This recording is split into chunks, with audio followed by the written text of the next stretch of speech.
What's up, all you UFC chums and bums? And yes, every time I say that, it becomes a little more cringe in my mind, but that's okay. We're back with another prediction video for UFC Fight Night, Royval versus Brendan Moreno 2. I don't care if it's Moreno versus Royval 2. I'm going to say it how I want to say it. This is battle of the who can get a better redemption arc for the first round, shoulder injury finish. All right, this is a redemption arc for the two of them. Okay, nice two rematches that quote unquote ended early. I don't really see them as flukes. They happen. All right, it's just the way the world is, or rather the UFC is. Regardless, moving up the card. First fight of the main card, we have Chris Duncan versus Torres. I'm picking the underdog here. I think Duncan's going to get a nice decision victory, a 29-28, possibly even a draw. I think Torres is gonna start pretty well. He's going to be putting a lot of shots and a lot of damage on Duncan. Duncan's going to eat it, survive, and he's going to then move forward in the second and third rounds and just kind of drown him with decent grappling. All right, moving up the card, we have Yazmin, because I ain't saying all that, I don't know how to pronounce it, versus Hughes. Long story short, Hughes sucks. Yazmin was a super highly touted prospect. Still seems like she is with this right there. Oh, that's unfortunate. I didn't realize that was going to happen. But yeah, Yazmin's still a super highly touted prospect, quote-unquote, best woman striker in the UFC.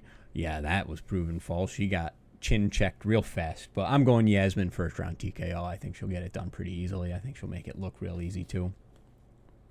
Moving up, we have the return of the gremlin, Rosas Jr. himself. Yeah, he looked pretty good against Terrence Mitchell, but who doesn't? Terrence Mitchell sucks. Versus Tercios, I think that's how I say it. I think I've seen him fight once back in like early 2022. I'm sorry, I haven't been able to watch a ton of fights back. I've been busy. But if I remember right, Tercios ain't actually that terrible. He's just really, like, tentative now. Like, really worried. But he doesn't seem to throw anything with conviction. Or at least he didn't in his last fight versus, I already don't remember the name, but it, like, started with an A. That's fine. I think Rosas Jr. is probably just going to go out there and do exactly what he did to Perrin and go for an immediate takedown, rush him, drag him down, and then try to choke him out. But I do think there is actually quite a bit of danger of Rosas Jr. losing a decision via gassing himself out like he did against Christian Rodriguez. Screw that guy, by the way, for missing weight against Cameron Simon. I don't even care if he did it against Rosas Jr. He ruined the prospect of Cameron Simon. I like Cameron Simon. I think Rosas Jr. probably gets a first-round sub, but don't be surprised if he ends up gassing out and then getting relatively controlled for the rest of the fight. And I'm not talking about just grappling, just Tercios being able to keep Raul off of him and then, kind of piecing him up, quote-unquote, on the feet. All right. Next up, we have Prado versus Zellhuber. I believe I've seen Zellhuber fight twice, and he's pretty good at using his range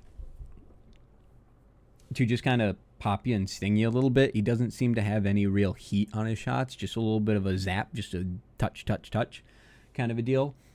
Prado, I know almost nothing about, but he looks like Drew Dober, and he is down a significant amount of reach, honestly. That's pretty insane how much reach he's lost to Zellhuber.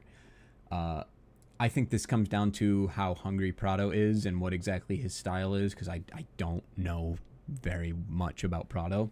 I should have looked into him more before this, but I'm just kind of pumping this out because it is 8:30 on a Friday, and then I'm going to probably have this come out like early morning, like 8 a.m. So, nice. Sweet. Thank you. Other than that, I think it depends on how hungry the 21-year-old of Prado is. See if he can get inside and just kind of bull rush him and see what happens. Maybe we see a KO from Prado, but I think we're going to see a Ian Gary versus Jeff Neal-esque fight where Zellhuber just kind of stays on the outside, tipping and tapping, missing half his shots, and Joe Rogan going crazy for it. All right, next up, we have the first fight of two that ended in the first round via odd shoulder injury that really kind of ended lacklusterly, but seemed like they were going a specific way. This fight, I am picking Yair Rodriguez. He was kind of piecing up Brian Ortega on the feet. He was definitely getting the better exchanges, landing the better shots. It went to the ground, and that's where it was definitely going to be the most interesting. But then we saw, obviously, the dislocation of the shoulder. Brian Ortega's been out for almost 2 years. I don't see Brian Ortega getting that much better in that amount of time because he's already in his 30s. He's moving up in age. He took the beating against Alexander Volkanovski before his fight with Yair, and the shoulder injury, and how much is that going to weigh on him? How hard has he really trained? Whereas I think Yair's actually gotten better between those two fights. The fight with Volkanovski didn't really showcase that too well. Dang, Volkanovski's fought twice before Yair came back and fought once. Holy crap. That's with a vicious KO loss from Volk. Oh, that sucks, dude. I don't like thinking about that. That being said, I got Yair Rodriguez winning a pretty easy 30-27 or getting a... Yeah, I don't think he'll get a TKO, maybe a submission. But I think 30-27 Yair Rodriguez. Moving up the card, we have the main event. The redemption arc for Royval, hopefully, potentially. I'm so tempted to pick Royval. I think Royval can get it done. I think Royval can win. I think the matchmaking is absurd when it comes to... It's a bit odd that he's taking it on fairly short notice. So it may be more fair than I think. But I think those odds are doing Royval an injustice. I think Royval has a much better chance than that. I think his defensive grappling has improved so much more than it was in 2020. That being said, he still obviously got dominated on the ground by Pantoja, but so did Moreno. Moreno did have an arm injury, so that I don't know how much that played into effect, but Moreno got dominated, not as dominantly, but also got dominated on the ground. And in my opinion, when it was on the feet, I think Royval did a little bit better than Moreno did against Pantoja. And I think Royval, in the first fight, Royval was landing better shots early.